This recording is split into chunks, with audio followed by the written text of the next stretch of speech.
Shabbat Shalom and Yasher Koach, Kelly. That was important and well said. Very proud of you. Rabbi Green is now going to respond to you with his own words of Torah. Shabbat Shalom, everyone, and Yasher Koach, Callie.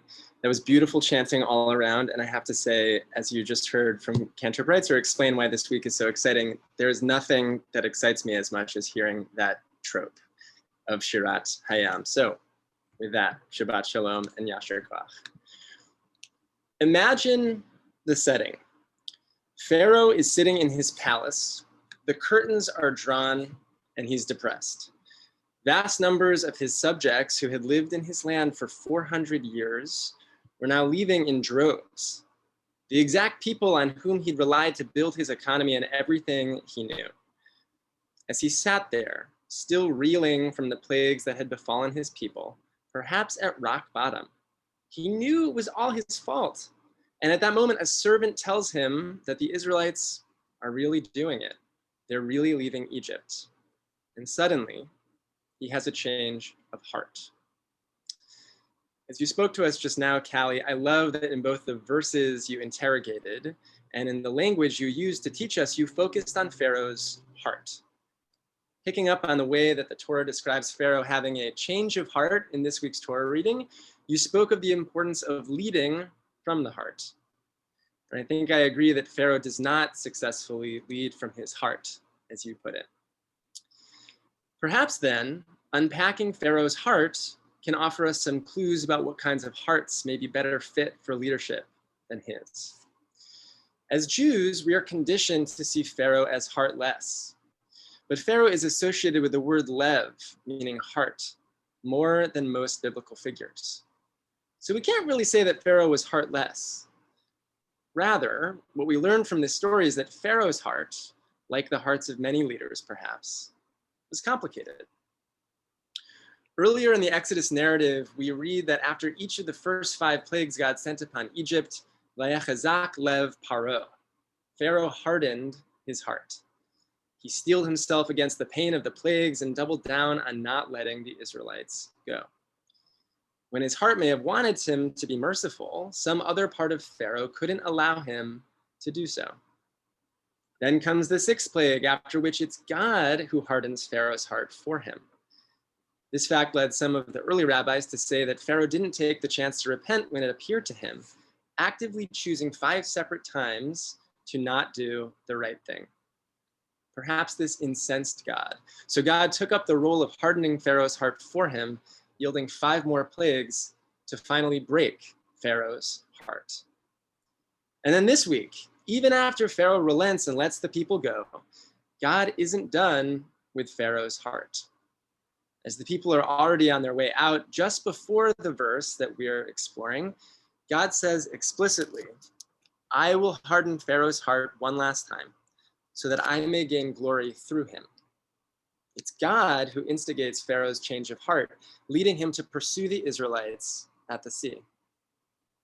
Without trying to redeem Pharaoh too much here, it's worth wondering what Pharaoh's heart might have directed him to do without God interfering quite so much.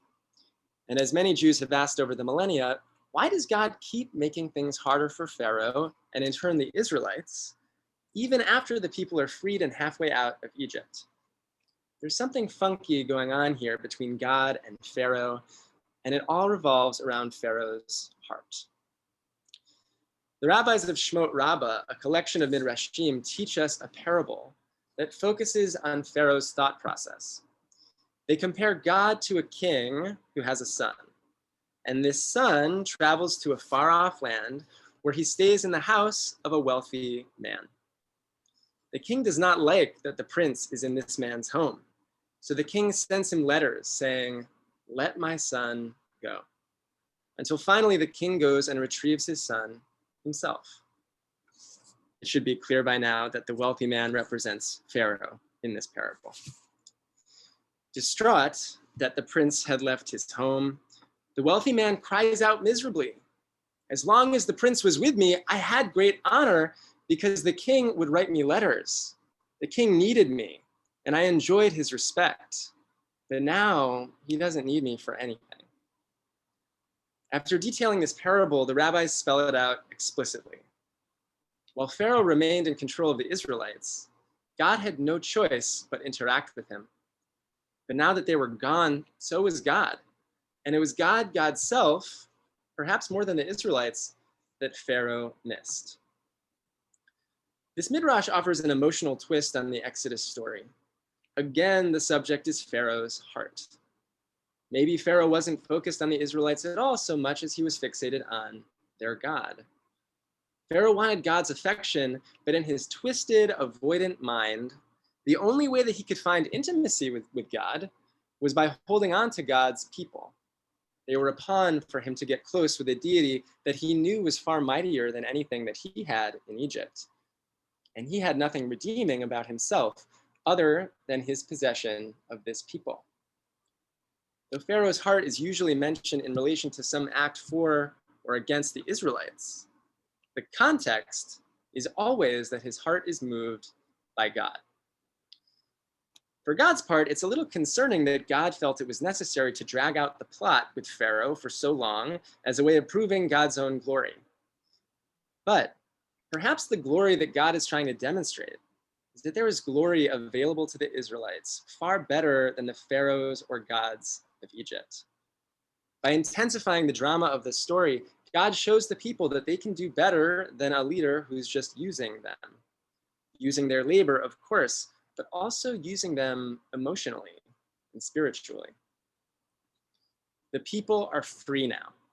And as they figure out how to move forward as a free people, God gives them this first lesson in governance. Freedom is not the absence of leadership, as the people will learn as a free people led by Moses. Nor is freedom the absence of responsibilities, as they'll soon understand at Mount Sinai. But as the people seek new leadership and find new responsibilities, God's protracted back and forth with Pharaoh is a reminder to them that they can do better than a narcissistic leader who instrumentalizes them for his own gain.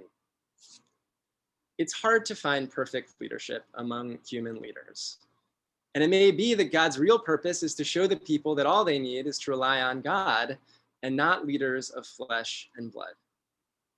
But as we do inevitably rely on human leaders, we can return to that language of leading from the heart to say that leaders should lead with the same heart as those who are led. Hearts that do not harden to the needs of the people. Hearts that beat in sync with the hearts of the people. And hearts that are secure in their beating. Keni Hiratzon. Shabbat Shalom.